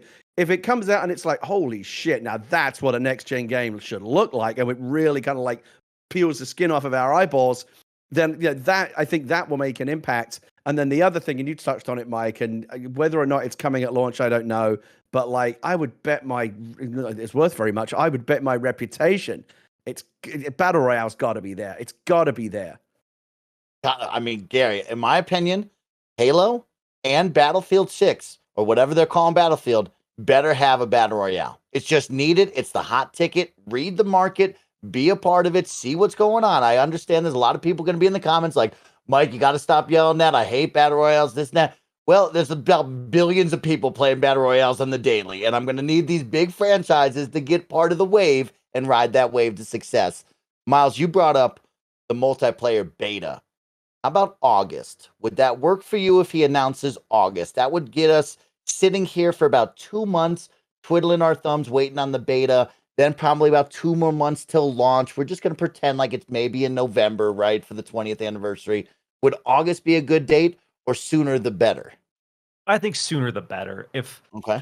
Especially because a lot of these betas, when they come out that close, they don't have a lot of time to realistically iterate on what the multiplayer is. They can bug fix, they can tweak, but if you have 2 months, you're not fundamentally changing anything. And that is kind of what they've been promising with the beta lead up for Halo Infinite. So I hope earlier than that. August would be fine. That would be pretty standard, I feel like, but I want to see it come early summer. I want to see it come late June, early July. I want that kind of lead up for this multiplayer. And I personally don't really want to see a battle royale per se. I want to see Halo's take on a battle royale, like a big team battle 2.0, something that kind of like what they attempted with Warzone. I want to see that iterated on, where it is this massive scale multiplayer experience that has, let's say, 100 players or whatever it is. But it's not necessarily about being the last man standing. It's more in line with like a Battlefield, where it's about having these epic, large scale battles with vehicles, because that's kind of been the draw of Halo, and that's what they do best, in my opinion, is these amazing epic vehicle battles. So that's what I want to see. Not necessarily, please don't brand it Battle Royale, because, as much as people would play it, there would be the audience that is trying to use that to downplay Halo. Oh, they're just copying this, they're just doing this. So I don't even if it is a straight Battle Royale, I hope it's not even branded that, and they just like Warzone. Ironically, Halo probably can't use Warzone anymore because Call of Duty is using Warzone, which I think is kind of funny. But I want to see Warzone 2.0 is basically what I want from their Battle Royale, if you will. I agree with a lot of that, especially about the branding. Even if they announce their Battle Royale mode, I'll make another prediction. You will not hear the words Battle Royale. Because I think the last thing that they want, even though they recognize that this is a very, very popular segment for multiplayer first-person shooters right now, and you kind of got to get on the train, they don't want to. I think they, both in terms of what they're actually building and how it's perceived, the optics of it. The last thing they want is to feel like they're just checking a box, like, oh yeah, we everyone else is doing Battle Royale, so we kind of have to like throw in there as well. It needs to kind of feel more interesting than that. And I think I asked this question on the show a couple of weeks ago, Mike. I was talking about is there a way that Halo can get into the Battle Royale space that doesn't just feel like, well, yeah, here's 100 players and one survives. There's got to be a way to make it more interesting than that. Like, is that sense of like, it's not a battle, but it's a war, right? And that plays into the Halo narrative, right? This epic war between humanity and the Covenant, and it's like this epic scale. Are there things that they could do in terms of like strategic gameplay, like command aspects? Like, how could you make it feel more like an epic war? Like, once you blow out that scale, because the thing about Battle Royale is, all it really is, and it's a brilliant concept, don't get me wrong, it totally revolutionized the first-person shooter genre, in the multiplayer space at least. But all it really is just an increase in scale. Instead of like 4-on-4 or 10-on-10 deathmatch, it's 100 people. And there were technological barriers as to why we hadn't done that before. When we finally were able to figure out the netcode, now everyone's doing it, and it's really fun to have 100 people running around, a multiplayer map. But that's even Warzone and some of the places, some of the most popular battle royale games. That's all it really is, just chaos on a wider scale. Is there a way to make it feel less like a battle and more like a war? Perhaps with strategic and command aspects, I don't know. But I just kind of feel like if Halo's going to get into this space, it needs to do it in a way that is uniquely Halo. It's like, not only are we getting into the Battle Royale space, we're doing it in a way that's never been done before. We're gonna advance the conversation, advance the way you think about these kind of mass multiplayer battles. We're gonna do something that only Halo can do. I don't know what the answer to that is. That's why they don't pay me the big bucks. But that's the way to do it. Is to come in a way that maybe goes, yeah, okay, you've checked the box, but wow, they checked that box in a way that we didn't expect them to do. They actually brought something new to the conversation. That's what they need to do. Yes. So excited. I mean, you both hit it very well, and I could see a conquest mode over from Miles, with a Battlefield type thing where it is a large scale, and maybe it is just those push points, I don't want to see Warzone again. I don't think that was a good mode that they did 4 and 5. I think we can move past that, but I do like this large scale Halo and what it will look like. And of course, those will be all questions that we need to find out. Let's continue this E3 conversation. What Halo or what Xbox and Bethesda will bring to the table right after a word from our sponsors. This episode is brought to you by Dr. Squatch. Real talk, the soap or body wash you're using, it's no good, okay? It's packed with harsh chemicals, synthetic detergents, and it's brutal on your skin. If you're ready to step up your game to soap that's natural, great for your skin, and doesn't smell like a middle school locker room. Nobody wants that. Dr. Squatch is where it's at. Dr. Squatch is changing the way men approach hygiene with their natural personal care products that make you feel like a man and smell like a champion. All of Dr. Squatch's soaps are made in the USA using the finest ingredients nature has to offer. Dr. Squatch's soaps come in a huge range of natural, manly scents that are going to transform your shower. Whether it's their best-selling pine tar or scents like bay rum or cedar citrus, I have one that I've been using that's grapefruit IPA scented, and it's fantastic. If you really want to make it easy on yourself, you can also subscribe to Dr. Squatch, just like hundreds of thousands of other people have. Every month, fresh bars of Squatch show up to your door. It's super easy, and then you're staying clean. Right now, new customers can get 20% off on orders of $20 or more by going to drsquatch.com and enter code DSCKF Games. That's drsquatch.com, DRSQUATCH.com. Use the code DSCKFGAMES. DSCKFGAMES for 20% off on orders of $20 or more. Next up, I want to give a shout out to ExpressVPN. When you use the bathroom, you always close the door behind you, right? It's because you don't want random passerbyers looking in on you. Why would you let people do this when you go online? Using the internet without ExpressVPN is like going to the bathroom and not closing the door. You don't want to do that. Come on. Did you know that your internet service provider like Comcast or Verizon knows every single website you visit? It's kind of scary stuff. Definitely for me. And what's worse is they can sell this information to ad companies and tech giants who will use your data to target you. ExpressVPN puts a stop to this. It creates a secure encrypted tunnel between your device and the internet so that your online activity can't be seen by anybody. I use ExpressVPN. It's fantastic. Why wouldn't you use it? It's just great. Great protection, great privacy. If you're like me and believe your online activity is your business, secure yourself by visiting expressvpn.com/kindafunny today. You can use the exclusive link expressvpn.com/kindafunny and you get an extra 3 months free. That's expressvpn.com/kindafunny. And finally, shout out to Credit Karma. Credit Karma has always been there to help you make better financial decisions, and now they want to help even more. With the Credit Karma Money Spend account, you can be rewarded for good money habits. Credit Karma Money is a brand new checking account where you can win cash reimbursements for making purchases. When you use your Credit Karma Money debit card, you can win daily instant Karma purchase reimbursements on items up to $5,000. You just pay with your debit card, and if you win, you'll be notified on the spot, and your instant Karma cash will be added back to your spend account. Fantastic stuff. Who doesn't love free money? I know I do. Right now, you can visit creditkarma.com/winmoney to open your free account and start winning instant Karma. That's creditkarma.com/winmoney to sign up for free and start winning instant Karma. creditkarma.com/winmoney. Instant Karma is sponsored by Credit Karma. No purchase necessary. Exclusions and terms apply. See rules. Banking services provided by MVB Bank Inc. Member FDIC. Maximum balance and transfer limits apply. That's creditkarma.com/winmoney. All right, guys. Now that we're back, there's more to talk about because it's 90 minutes. It's not just going to be Halo and Starfield. And of course, I brought up the big two, but I said maybe big three because, Miles, there's been a lot of talk about a Forza Horizon dropping this year. And of course, me and Gary, we're on the train of let's do Tokyo Drift. Okay, let's get some Tokyo Drift. That might have been shut down because now we're talking about Mexico all of a sudden. But Miles, do you think that this could really happen? And could Forza be that secondary release this holiday season that Xbox might need to really bolster this lineup for the holidays? As you know, Jason Schreier and Jeff Grubb have kind of reported, hey, Starfield might be next year or late next year with Jason. What do you think? Could Forza really fill this gap? And is Forza real? Yeah, I think, again, as much of a meme as this is, I think 2021 might be the Holy Trinity. We had Gears Hive Busters, Forza Horizon 5, and Halo. Let's go. Yeah, so I do think Forza Horizon 5 is real. I do think it is set in Mexico, and I do think there is a legit possibility we see it at E3 and it drops this fall, kind of probably right before Halo, I would predict.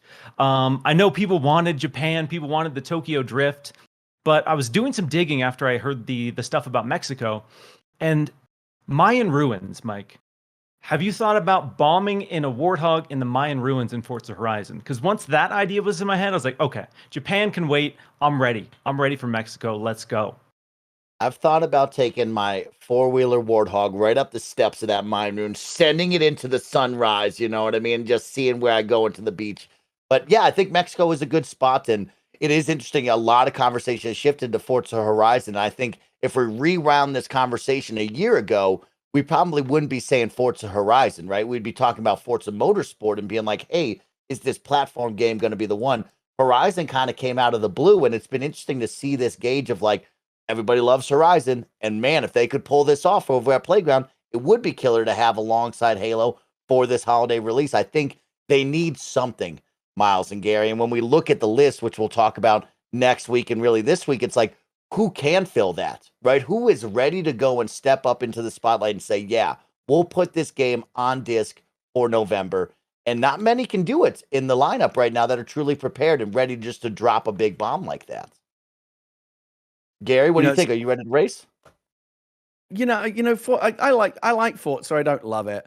Going back to a very early question you asked earlier on the show, you said, "What is the Xbox franchise that you would like to see come back?" My answer to that, and I know I'm never going to get it because Forza's there now and this ship has sailed. I preferred Project Gotham Racing.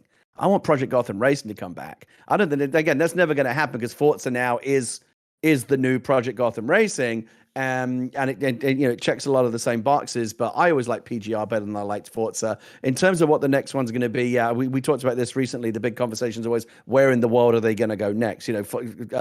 Forza's always, they've developed over the years now this kind of global flavor, right? It's a different part of the world, and that comes with a different vibe, a different aesthetic every time. I like the idea of Mexico, and again, we talked about this before. Once you go south of the border, that comes with a whole cultural flavor and an aesthetic. The landscape, the music, the vibe. Just beautiful weather and beautiful locations, and again, everything. It makes a lot of sense to do that. It's gonna be rich with that kind of Latin American flavor, and I can certainly see them having a lot of fun with that. But when you talk about Tokyo Drift, I'd rather have that. I want to go to Japan because again, that obviously has a very rich cultural identity. And I don't want to activate Barrett because I know what it's like when you start talking about Fast and Furious around these kind of funny folks. But Tokyo Drift's my favorite Fast and Furious movie. I just love that movie, and it does such a good job of like capturing at least, I guess, just kind of a caricature of that culture and that flavor, Gary, of kind of Japanese drift racing. Oh, I told you. What did I say? I've activated Barrett. Do you know what DK stands for? You know what Donkey DK stands for? No. Drift King, Tell him, baby. Bear. You're the Drift King. Oh, you're now. a baby. Okay, so am I speaking your language here, Barrett? No, that's what I wanted. That's what I wanted Gary to answer because that's how it goes. That's how that interaction goes in that elevator. Donkey Kong. Oh, right. Okay. It's been a while. It's been a while. I need to go back and rewatch them all. I just know that get prepared for Fast 9, Gary. Just get prepared. I just know that at the end of Tokyo Drift, of all the Fast and Furious movies that I've watched, I don't think I've seen the most recent one. But of all the ones that I've seen, Tokyo Drift is the one that left me with like the biggest smile on my face at the end. I just so enjoyed it. It was just so cheeky and so much fun. And that's the flavor I would love to see in the next Forza. My guess is they'll get there eventually, right? Forza's not going anywhere. There'll be another one and another one. If it's Mexico this time, maybe we'll go to Japan next time or China or something like that. I don't know. They'll go to that part of the world eventually, and I'm really excited for that aesthetic. But I mean, so is the rumor mill is gravitating towards this being Mexico on this next one? I've not really been following it. Yes, that seems to be the ticket as of right now. There's been a lot of talk, of course, from Jazz over at Windows Central has put out some fun tweets with just emojis.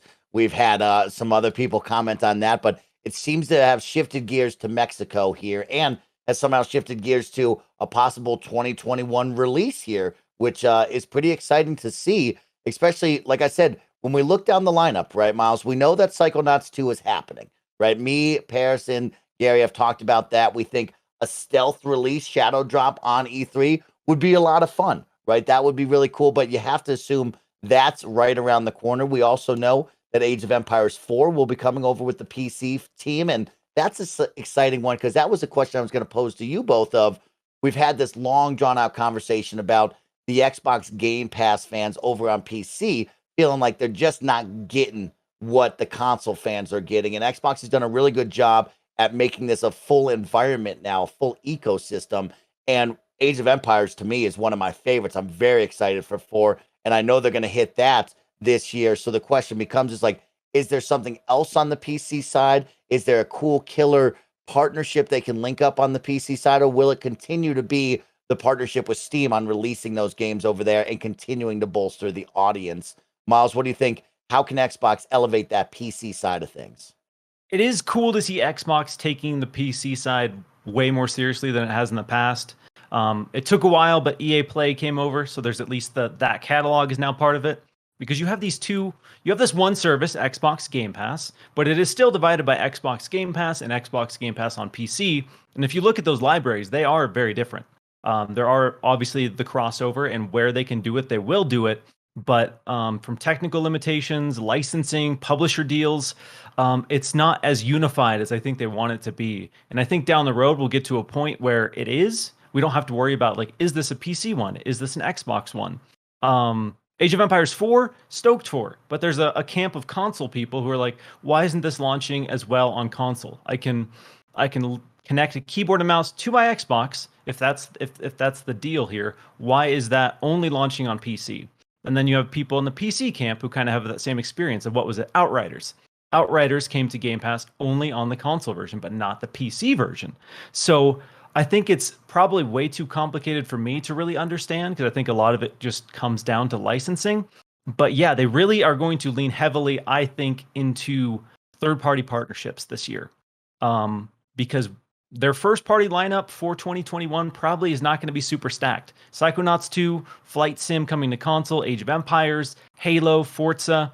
But outside of that, I think we're going to see a lot of bigger at least, third-party day one into Game Pass launches. And whether those are going to be on console and PC, still kind of up in the air, but I think that's going to be their approach to fill the gaps, more or less, while they wait for their teams to finish games. So well said there, Miles, because we haven't even touched on, of course, we also have Bethesda as part of this. And then in the middle here, we're going to have some other question marks with third parties. We're going to have, of course, the idea of Xbox lineup, which I'm really excited about. Shout out to Shredders. I see you out there. Let's get ready to shred the gnar this winter. Very excited. But of course, there's a couple of big titles that we know about now in the Xbox stable. And of course, as any Xbox fans would ask, will we see more? Right? And you know that. It's going to be Fable. It's going to be Avowed. It's going to be Perfect Dark on everybody's mind. Hellblade 2. What's Compulsion Games doing? Right? And these are the questions that we have. And now the conversation has shifted there's multiple things. How early do you announce the game with the splash screen title screen? How many years in a row can I hit you with the same CGI trailer until I finally get the gameplay? How long can you make people wait? Or do you come back every single year and give us an update, right? I'm personally one of those. If you're going to announce it, I'd love to know a dev diary update, just some talking heads the next year. I look forward to this E3, hoping that Fable will show up. I'm not expecting gameplay. I'm not expecting anything to wow me, but I would love to hear the team over at Rare or Playground share their excitement, share what they're working on. Tell me what's going on over there, because that's what I love to see. I like to see the building blocks being put into place. And so when you look at Perfect Dark, you look at Fable, you look at Avowed, do you expect, Miles and Gary, to see some of that? Or do we just throw those off the table like the coalition has said, hey, we're not going to be, really there with anything big and exciting? I know this is not what you want to hear on a podcast where this kind of conversation is the bread and butter, but I honestly try not to think about it too much. I try to go into this anticipating, thinking about it, expecting, prognosticating as little as possible. Just show me what you got. I really like to go in as blind as possible. I actually wish I knew less than I did, because I'm very online and I do this podcast and I read all this. I end up knowing a bunch of stuff going in, but it's that kind of feeling where when you're really excited about a movie and you watch every trailer, you watch every clip, by the time you go see the movie, you feel like you've kind of halfway seen it already. I would prefer to kind of go on blackout and go into this, knowing as little as possible. And there's a whole marketing strategy, as you touched on, Mike, where, they'll do the splash screen, the teaser of the teaser, where all you get is a logo, and then you get maybe a little bit more and a little bit more, and they kind of give you this, they kind of this drip feed you this information. There's all kinds of science behind how that kind of marketing, keeps you on the hook and keeps you interested.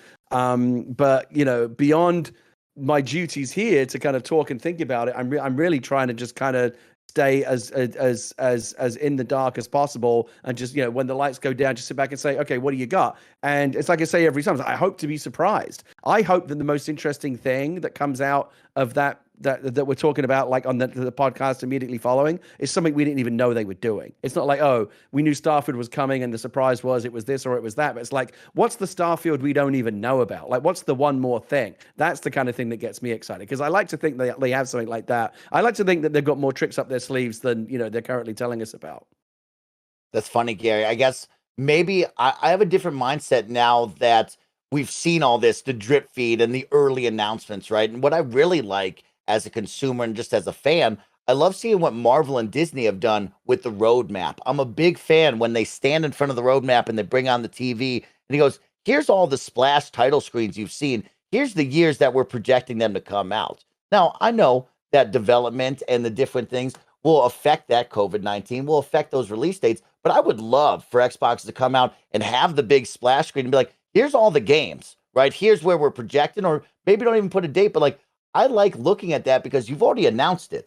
What do you want me to do? Go for a full year and go radio silence on this? You've announced it last year. The cat's out of the bag. I'm more of the camp of, well, now we got to talk about it. And I'd love to just be brought up to speed, because I love hearing from these developers, these hardworking men and women who do such awesome things. I'm totally for Dev Diary. And it's just how I think about that when I look at all these early announcements and sitting on Fable now till 2024, 2025. I can't wait that long, Gary. Miles, what do you think of that? Yeah, I'm kind of with Gary. Obviously, I'm very invested in everything and all the developments, and very absorbed in all of the little minute details. So as someone who was outside of the industry for a while, like, I would love to just go tune into E3 and just be surprised. Because like Gary said, for me, the coolest moments are the legitimate surprises. A game reveal comes out and it's something you wouldn't ever imagine. And that stuff, it gets the most excitement. Obviously, I want to see updates for Hellblade. Hellblade 2 at this point is probably my most anticipated game. Cannot wait to see more of that. I also understand that there's a legit possibility we might not see anything from Hellblade. I'm hoping, again, I'm in the same camp as you, Mike. I would like to see, even if it's just an update saying, hey, Hellblade 2, we're still working on it. Here's a landscape shot or something like that to like show that they are still working on it. But also, if they're doing a 90-minute showcase and they want to have the big energy and big momentum, stuff like that, as much as I love it, as much as you love it, I think general audiences probably don't, unfortunately, care as much. So I think if there is stuff like that, they're probably having the conversations right now, like, is that part of the showcase? No, it's not going to have the energy. It's not going to follow this well. We're going to have to pull it. So stuff like Avowed, Fable, Hellblade 2, those are all really big question marks, because they're not coming this year. So do they show another CG trailer? Do they show another tease because they can't show gameplay? Or do they just wait and they say, hey, you know what? That's not coming soon. Here's something else. We're going to throw a surprise in here to kind of like keep that energy up, because unfortunately, they got panned pretty hard for their last showcase because there wasn't gameplay. Everyone was complaining that it was CG teasers. There was no gameplay. And Xbox, more so than anyone, is very kind of receptive to that. And they want to correct those narratives. People like Phil, people like Aaron, they're listening. And if they hear that enough and over again, they're going to do something to correct that. So I'm hoping there's a good balance. I don't mind CG teasers. They can do a really good job setting up a universe and a world that a gameplay trailer sometimes can't necessarily do. So I don't mind them, but when your entire showcase is only that, it's kind of disappointing, because again, surprises and seeing what the game looks like in action, I think, is generally speaking the most exciting parts of E3. It's so exciting. And of course, that's on the Xbox side. And we didn't touch on like Minecraft. I still want to know what the heck is Everwild. Okay, if I don't know what the heck is Everwild by the end of this showcase, I might be upset, but I'm probably not going to find out what the heck that spitting frog with a bunch of fish is. But on the opposite side, Bethesda. Now, Gary, you brought up a fun one that I was going to ask you guys at the end, but it's the Xbox and Bethesda showcase, right? Even though it's under the Xbox umbrella, we kind of know they're still going to keep their identity and keep their workflow, but they are part of the team now. And you brought up a good point of like the name recognition. Now people know, hey, I love that Bethesda conference. I need to tune into this because it's Xbox and Bethesda. But do you think next year it will just be the Xbox conference? They'll drop the Bethesda, or is this something that we could see years in the future with this naming branding going on. Miles, Yeah, what do you maybe. think? I mean, Oh, I was thinking about it again since we first touched on it earlier. I mean, the whole thing with like Bethesda retaining its separate identity, even within, they're not two separate conferences, but there's two separate, Bethesda's retaining its own identity.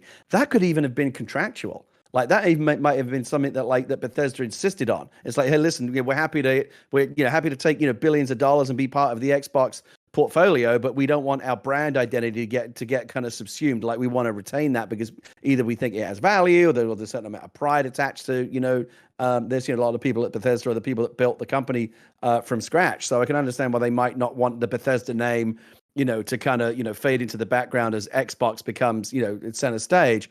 So, but no, I kind of touched on it in earlier. As I kind of feel like I understand why they're doing it now. It might be contractual, but I even think from like a marketing or like an optics standpoint, it makes sense to kind of Bethesda is a brand that a lot of gamers know, and it has value. So keeping it front and center for now makes a lot of sense. But as the reality of Bethesda being part of the overall Xbox family starts to kind of set in, like in years to come, you might the Bethesda name's not going anywhere. It's always going to be on the splash screen when you boot up the next Fallout game or whatever. But I think from like a marketing angle in terms of how they promote these games, you might see it kind of just slowly kind of again get it kind of subsumed into the fold of all of the other big developers and studios that Microsoft have now as part of their first party portfolio. Yeah, I totally agree. And in the way that they're presenting it, again, like you mentioned, there could be some contractual obligation that Bethesda has to retain its identity. But I think realistically, with this particular showcase, the reason they're doing it is, again, like we're invested in the industry, we're invested in everything that's going on, acquisition dealings. The average person playing games isn't. They're not on Twitter every day looking at all these details. So I think this is a way to publicly showcase on E3, the biggest stage for the general like gaming universe per year, that Xbox and Bethesda are one entity now. They're on the same team. And I think that does a really good job, like bringing in people who don't know, are maybe in denial. They don't want to believe that this is the reality that they live in, or yeah, basically to kind of tie that all together into one showcase. And then moving forward, like you mentioned, maybe they start to dissolve that. And so it's less obvious next year. Because I personally, even for this showcase, I hope there isn't a hard distinction. Like, here's the Xbox half, it stops, here's the Bethesda half. I personally don't really want to see that. I would much prefer kind of things organically blended in between the two teams. But they might divide it that hard, but to that point, it's going to be interesting to see if there is like a showcase within a showcase, like if Bethesda has its own portion, or if they just kind of blend it all in. My gut instinct is that Bethesda is going to have its own showcase within a showcase, but we'll see what happens. All right, Miles, we're kind of rounding it out. We've talked Xbox, we've talked Bethesda, but we know there'll be some third-party action. There'll be some ID at Xbox, and I know you're my guy because we love the Souls games, okay? And there's one game that's on everybody's mind. You've made videos about it. People talk about it. We had maybe a fake reveal trailer leak. I don't know what the heck I watched that man on a horse do, but I need to know, will I see Elden Ring back at another Xbox conference? Could this be the one for Elden Ring? I don't know. I want it. I want it more than the average person, I would say, for sure. So I want to believe it's happening. I want to will it into existence. I don't think it's impossible. I know Big Papa Phil over at Xbox, he wants it. He wants that Elden Ring gameplay reveal on an Xbox stage. It's just a matter of whether or not From Software has the means and resources to make a trailer for E3 this year. From what I've heard, Bandai Namco is preparing to show Elden Ring at some point down the road, but the timeline for that is kind of up in the air. If it does happen and it does show up at E3, it's going to be like down to the wire, a last minute kind of like addition. We made a trailer somehow, here you go.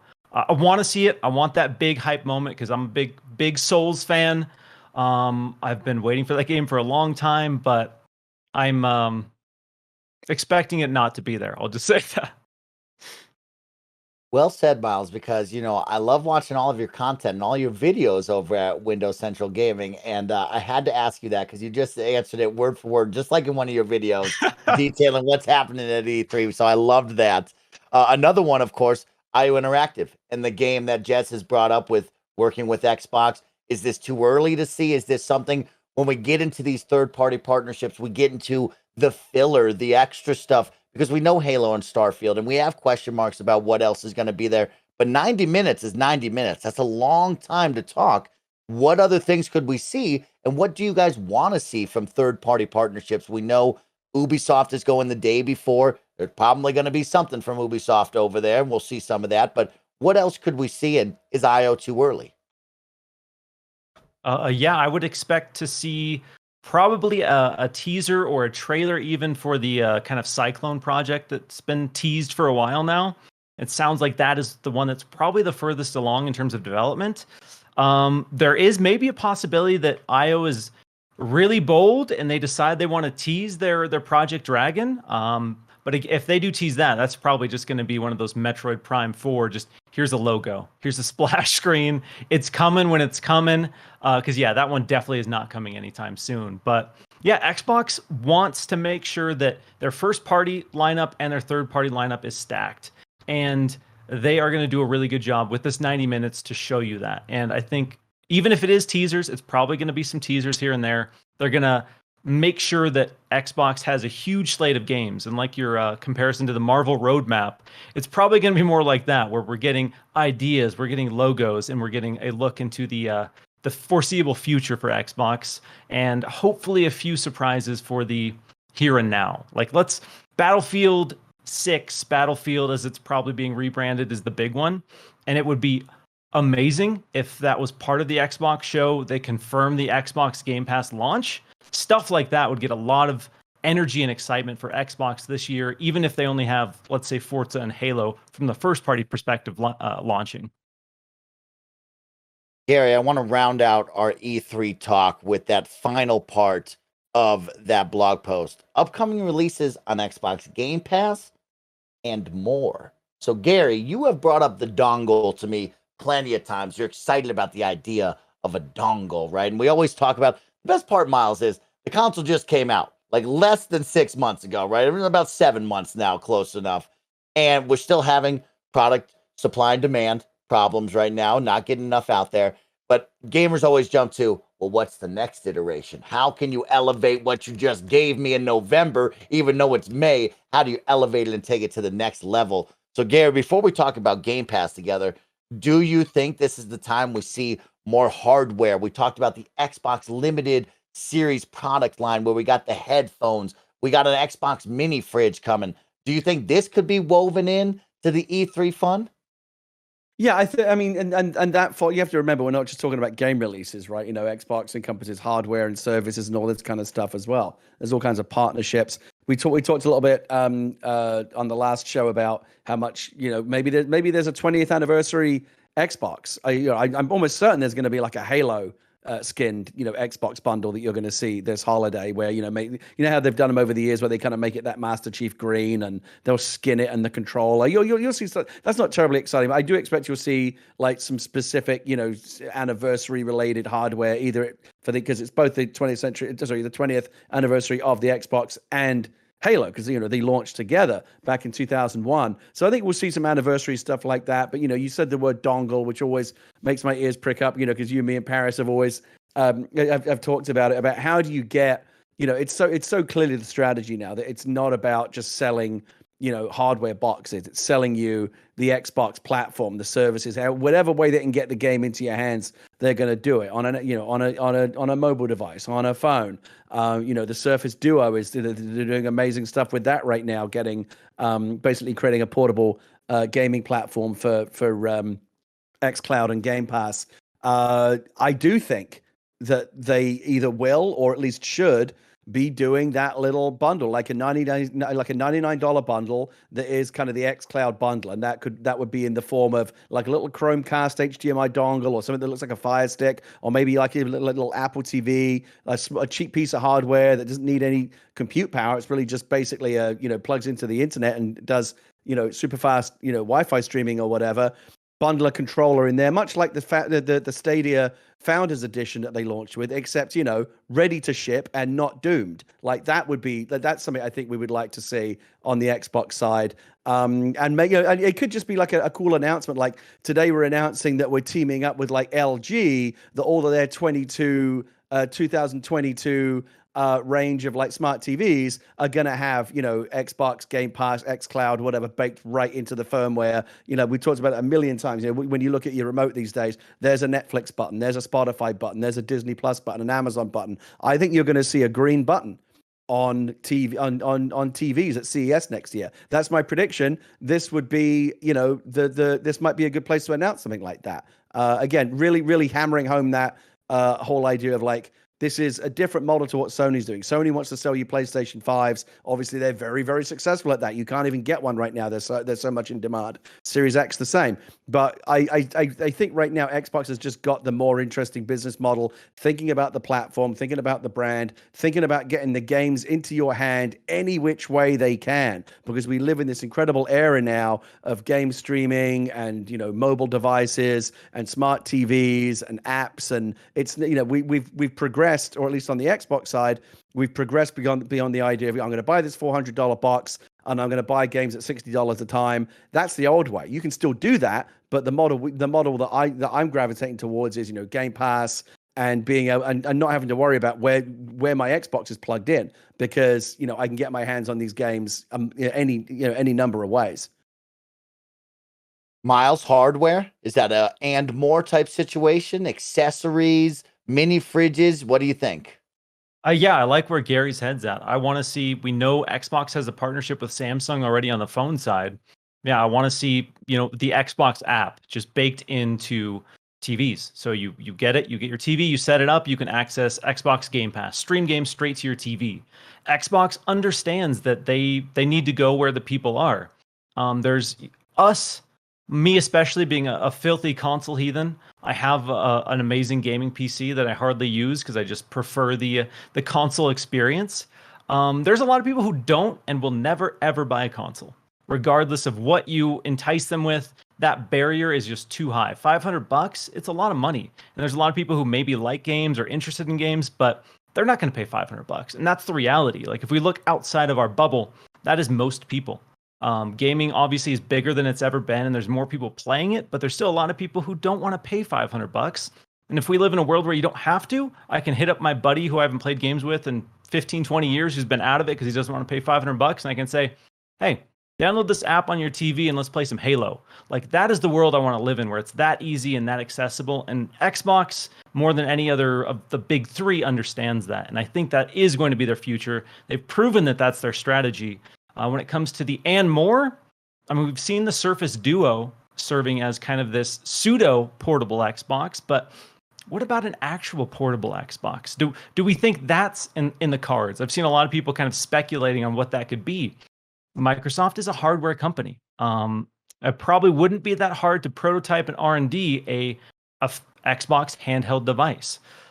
Do they do it? I don't know. I would love to see it. I would love that for that to be the and more, but I guess we'll just have to find out. Let's round out the show with a fun question from one of the best friends regarding Game Pass from Jacob Parish. He wrote, more Game Pass games is great for everyone. What are some recent or upcoming releases you believe need to come to Game Pass in order to get the spotlight they deserves? The Outriders treatment, you could say. Now, I'll give you, Miles and Gary, a moment to think about that because, of course, I saw it early. I've written down a couple out there, and I will spoil just once again because we're sharing the E3 hype, right, guys? I'm going to give away some of my predictions for next week because I don't care. I'll say it again, y'all.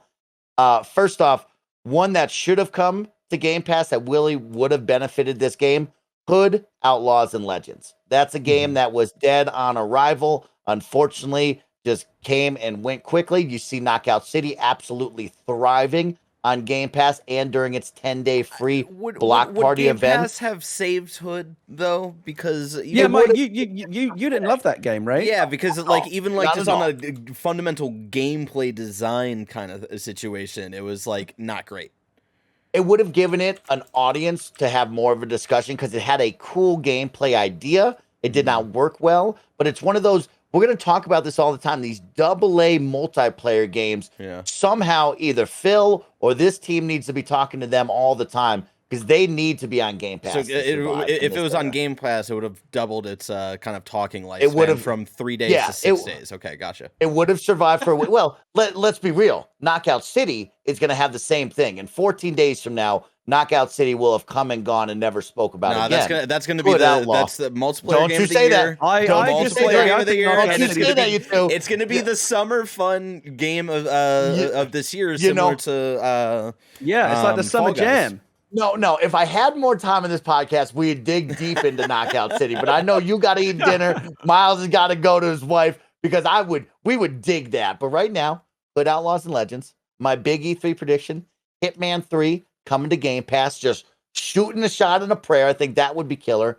And Mass Effect Legendary Edition on Game Pass would be wild. Those aren't the games that deserve or need the spotlight because they're great games. But Hitman 3 on Game Pass would bring a lot of value.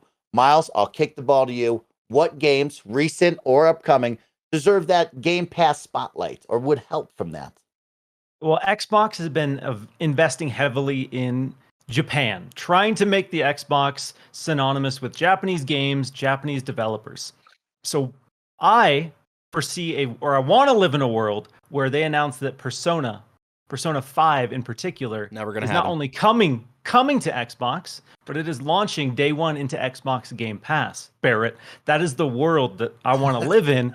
And I think it's a world that we can and maybe will live in sooner than people want to think. Okay. That's a good one, Miles. I like that. Gary, talk to me about Game Pass. What do you think? You know what I'm going to say, Mike. Power Wash Simulator. I'm telling you. Here's the thing. Here's the thing. Big Game Pass seller. You made the point yourself just now, Mike. Mass Effect, Hitman. These are not games that really need any help getting the word out, right? Everyone knows about these games. What Game Pass can do is get a spotlight on a lesser known game where you look at it, you go, $10-20 retail download. Maybe I'm not going to do it, but hey, it's Game Pass. I'll uninstall it if it's not for me. I haven't, what's the harm? We'll give it a try. That's how games get discovered. That's how I discovered Rain on Your Parade and a bunch of other really fun Game Pass games recently. Power Wash Simulator, unless you're a dad like me, because it's very much a dad game. That's the kind of, whenever I tell people I'm into, they go, really, Power Wash Simulator? I was like, yeah, but try. And then they try and they go, oh man, next thing you know, they got 20 hours in and they're hooked. That's the kind of game that Game Pass can really help take to the next level. It's like, you might not think this is for you, but give it a try. There's no risk. It's on Game Pass. You're going to love it. That's happened to me with a bunch of these games, and Power Wash Simulator is exactly that kind of game. I've had so many people come into my stream in the, 22.8 hours that I've been playing it and saying, oh my God, is this coming to console? I want to get into it. I'm telling you, Phil Spencer, because I know he listens, back up the money truck to the good people at Future Lab. Listen, he's not even going to take that big of a money track. Phil's can probably dig up the money necessary to get this game on Xbox Game Pass exclusive down the back of his sofa cushions. Get it on Xbox Game Pass. I'm telling you, it's going to be the next banger. It's my personal game of the year so far. Power Wash Simulator. It's in Steam early access right now. I've had so many people saying, I want this on the console. Phil, you know what you got to do other than Banjo, because we can't do a console without an Xcast without saying get Banjo and Kazooie back. Glad Paris is not here, so I make sure thank you for doing that since Paris isn't here this week. Someone's got to do it. When Paris is not it. here, there's certain boxes he checks every week, and that's one of them. So I mean, I'm not even like joking that much. I mean this quite seriously. When I talk about Power Wash Simulator, that's a really fun game that I think, again, we talk about Game Pass's discovery engine, but I'm also just talking about the broader context of that kind of game where you look at it and go, I don't know, really? But if you take away the risk by putting it on Game Pass and then the next thing you know, you play, oh shit, who knew this was really good? Those are the kind of games that the Game Pass mechanism can help float to the top.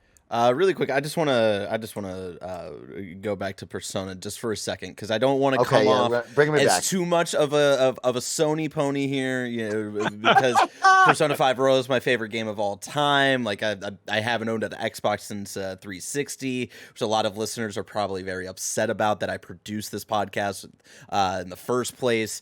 My only thing with Persona 5, the actual game coming to other platforms, is just because Atlas is really fucking weird and Sega is really, really weird, specifically when it comes to Persona. So I think if we get any other, like any Persona titles coming to Xbox, it'll be Persona 5 Strikers and it'll be Persona 5 Dancing in Starlight. That's what we'll get. You'll never get the actual Persona 5 game because Atlas and Sega are weird as fuck and we'll never see it off of the PlayStation I know, ecosystem. it's a real shame. Until 8 years down the line, they'll bring Persona 5 Royal to PC because that's what they did with Persona 4 Golden for some random reason. So there you go. Oh, let me give you another example because I was just thinking about this recently because they just did a big update for it. They just dropped a bunch of DLC and a whole new game mode that actually looks really fun. Makes me want to go back and revisit it.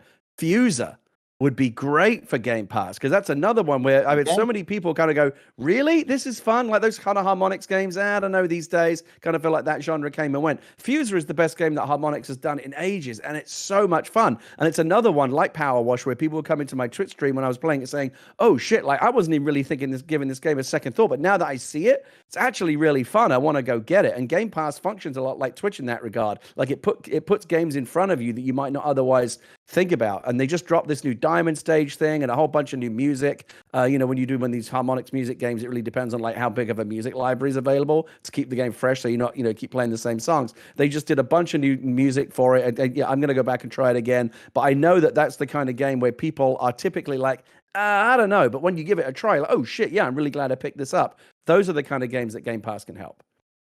Love that. Gary, thanks for bringing the dad moments to a new episode of My Xbox Dad and His Three Sons. That was the episode today. Of course, we were joined by my good friend Miles from Windows Central Gaming. Miles, you do so many incredible things. I love consuming your content. I love spending time with you. All of the best friends got to know you. We got to talk E3 and share the excitement and hype around Christmas in June, the video games paradise. Tell everybody where they can find you, what awesome stuff you're doing, and where they need to watch, because they need to watch you. Again, I really appreciate you having me on. Ton of fun. I've listened to Kind of Funny for years and years, outside of the space for the long time. So it was awesome to see SnowBikeMike come up, see Barrett come up. Gary's been a legend on the show for a while, so it's amazing to kind of just hang out and chat with you guys. Yeah, I'll keep my plug short and sweet. If you want to send me terrible memes on Twitter, it's just at Miles Dompier. And then if you want to watch the stuff that I make, just Windows Central Gaming on YouTube. That's where I post, and that's about it. I'm on Twitter a lot, unfortunately, but I do mostly like it. So hit me up there. You rock, Miles. Thank you so much for joining us. Thank you for having some fun with us, sharing your knowledge and insights, and just celebrating E3, getting ready for the fun and the hype that will be on June 12th through the weekend. Gary, my dad, my Xbox dude, what are you doing this weekend? Where can everybody find you? And what are you power washing today? Well, I'm actually done with the Power Wash game because I finally burned through all of the early access content. There's about 22 hours of gameplay in there. Very excited for the full retail release later this year. I may actually, it's kind of inspired me to get the real Power Washer out. I got to drag it out of the garage and plug it in and connect it up to the hose because there's a whole bunch of stuff I want to power wash around the house. But I want to go back to Knockout City real quick because I did also try that this week when it dropped. And you may remember, Mike, for the I want to hear your opinion because I know you've been playing a lot of it. Because I just want to kind of get your opinion on this. I had been saying on the Xcast for the past few weeks, I kind of feel like a bit of Splatoon, a bit of Fortnite. It feels like the ingredients are there. If EA can find a way to kind of mix them up in the right recipe, they could have a really big hit on their hands. Even though I suck at it and I haven't won a single match yet, I'm getting the impression that maybe they did find the right formula. You said earlier you think it's going to come and go. I feel like it might have the formula to stick around. But what do you think? Mike is a bandwagoning hater. He's flip flopping. He's on stream like calling plays, making all these dope moves in Knockout City, and then an hour later he's like, "That game's not going to survive another 2 weeks." You fucking fake I think Mike. you're wrong. I believed in you. I believed in you, Mike. Well, you know what? Here's the deal. for all of our Patreon supporters out there, our post show will be dedicated all to Knockout City. Okay, But to all keep right, it that's good. short for all of our listeners and viewers out there, Knockout City right now, an EA original from Velen Studios, is an absolute hit here for its launch. It's on Game Pass, full crossplay, cross progression, and private lobbies. They're having a 10-day block party where you can totally play the game for free. All your progression will carry over. If you're listening to this on Saturday, you have till Monday to go give it a try. And the true testament will be, will you put your money where your mouth is and buy it on Monday if you're not part of Xbox Game Pass, one of the best places to play. So we'll see you after that. Thank you for an incredible episode on behalf of Miles, Gary, Barrett, my dude, and your guys, SnowBikeMike. Thank you for listening and watching. Leave a nice comment. Let us know how your weekend's looking, what you're excited about for E3. And we'll, of course, see you next week for our big E3 predictions episode. Make sure to tweet at me or comment down below what you think will be shown at the Xbox and Bethesda showcase this E3. Until then, be safe, be healthy, have fun, and play a bunch of games. See ya.